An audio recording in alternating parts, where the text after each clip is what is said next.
for this. I mean, you know, all the stereotypes that they say about J-Lo, I believe are true, that she truly wants love, which you can't knock someone for that. She's right? a hopeless romantic. She's like our modern day Elizabeth Taylor, right? And like, you got to respect that. Somebody that's willing to like love and hurt over and over again, and is still like, at the end of the day, the most important thing to me is love. Like, that's incredibly commendable. I can't do that, right? Like, I'm terrified. Right. I'm terrified. No one wants love advice from me, let me tell you. At least you're married, you have a child. Totally. But like, you know, I think I'm so practical and analytical. To me, she just leads with her heart. Yeah. I think that's a really, really beautiful thing. What's your sign? I'm an Aries. Okay, so I'm a Gemini. It's kind of, you know, we're not ones to just expose ourselves. There is no exposing. Yeah, There's no exposing here. Geminis are just like, I feel this, but wait, now that lasted for 30 seconds. Now let me take my mind and rationalize, and we're just going to sweep those feelings under the rug, and we're not going to have them here today. That's how many lists do you make before a date? Oh, yeah.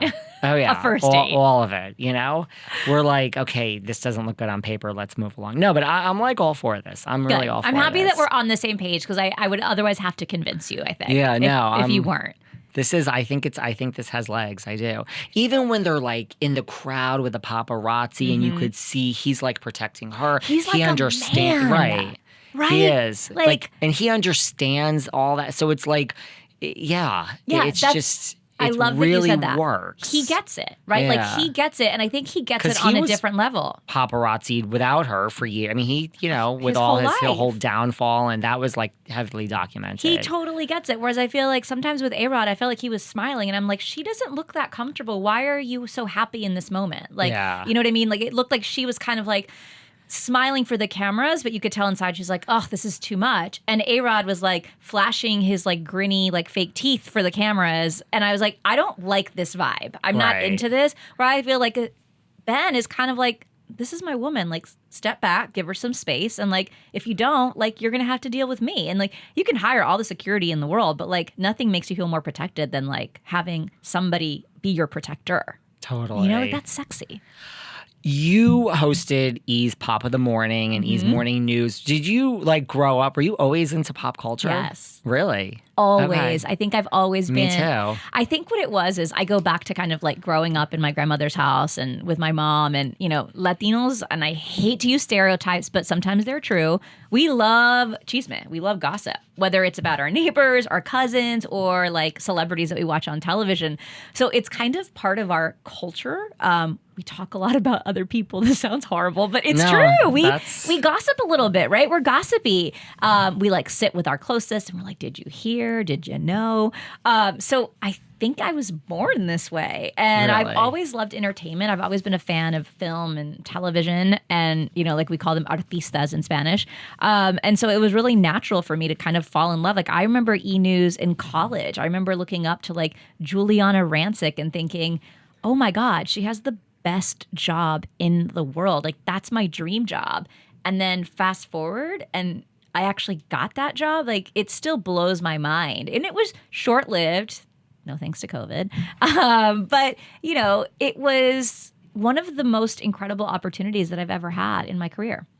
Yeah, E is, you know, you associate that E with a gossip news. You just associate the two together. It's E! Entertainment. It is the entertainment brand. Do you have a favorite? Because I know you've done a lot of like red carpet interviews. Like, do you have a lot, just in general, a favorite interview you've ever done? Oh my gosh, a favorite interview. I mean, I have like bucket list interviews. Like Julia Roberts was one. That's a good one. Hugh Jackman is another. Valentino on the steps of the Met Gala. And that's a good there's, one. you know, I'm a fashion girl too. So for me, like, sometimes those fashion interviews are just like, oh my gosh. I'm trying to think of like who else I love the fashion. Like, I had Norma Kamali on. Like, I love a good fashion It's just really chat. fun to like talk to them. Like, they don't get enough of this airtime. Like, we are always talking to like ambassadors of the brand, right? Celebrities. Totally. But it's very different. Like, Donatella's on my bucket list. I mean, that's a good one. That's an amazing. I mean, that's somebody I would love to speak with. There's so many, but I would say it's more about experiences that I think I remember, like getting to host like an Oscar show with Jason Kennedy. Same thing. I mean, in the same way that I looked up to Juliana, like I would watch Jason and think like, wow, like I can't believe that, he gets to do this. And then to stand next to him at the Oscars, right? The red carpet of all red carpets.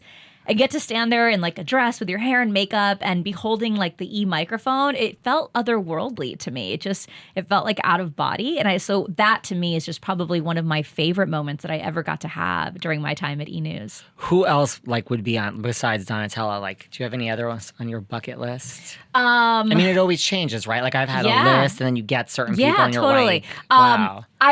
He was on my bucket list for so long because I'm a Texan, and I actually have had the honor of interviewing him, I think 3 times now. And one of the most generous, kind, funny, and real artists I think on the planet is Garth Brooks. Wow. His music was like the soundtrack to my childhood, like growing up in Texas and even middle school and high school. And he is such a gentleman. Like it's so funny. I don't even like Southern. Like I've never dated a Southern guy. Like I grew up in Texas and I was already like, no, let me look elsewhere. But something about like a Southern gentleman in a cowboy hat. You like that? Yeah, but okay. I don't. Like I'm like, okay. I mean, listen, there's nothing wrong with it. No, nothing. It's just never been my type. But like when you see Garth and he sees you and he knows he's coming over for an interview and then he steps into, you're lit, right? He steps into the light and he tips his hat at you. You're just like, oh my goodness. And then the way he talks about his wife, Trisha, like it's magic. You're like, this is a magical moment. He was on my bucket list for a very, very long time also. And he's been wonderful. Is there ever someone like where you've been really nervous and they were just so much nicer than you thought they were going to? Like you made up your own backstory. Kim Kardashian. Yeah, for sure. I think that a lot. Where'd you interview her? On the red carpet? On the red carpet at the CFDAs. Yeah, I interviewed her the night that J-Lo actually received her Icon Award. And I had never interviewed her on a red carpet, and I had never done a junket with her, so I was a little nervous. And I'd only ever heard really wonderful things, but I've only heard good things. You never know, right? People have an off night, they're tired, something happened, they got a bad text, they got bad news. And all I had ever heard was she was incredibly pleasant and the most professional person that most of my friends had ever interviewed. And I thought, okay, but I'm still really nervous. What I love about Kim is that she knows how to get the job done. And she knows that the quicker she can give you the soundbite, the 2 sound bites that you need to turn a piece to air the next day, the quicker she can move on. I'm not going to sit there trying to extract information from her.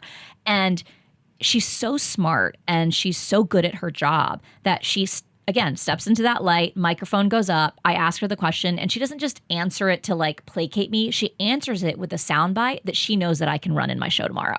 And that to me as a producer and a host is like the best feeling in the world because, if you've ever stood on a red carpet and you're holding a mic and you're interviewing a huge celebrity, in your head, you're trying to ask the questions, you're trying to maintain eye contact, you're trying to be in the moment, but you're also thinking, oh my God, is my executive producer going to like grill me when I get back and have nothing on this tape?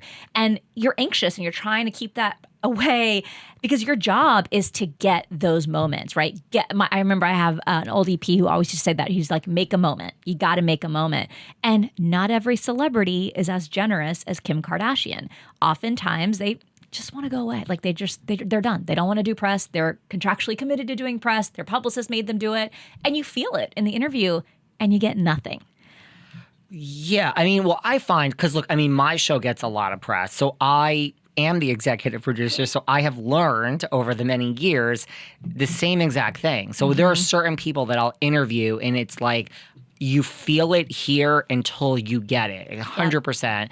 And you know which questions are going to do it, but a lot of them, fail. And I also find a lot of celebrities don't realize how to do it. Like, it's almost like, I don't know.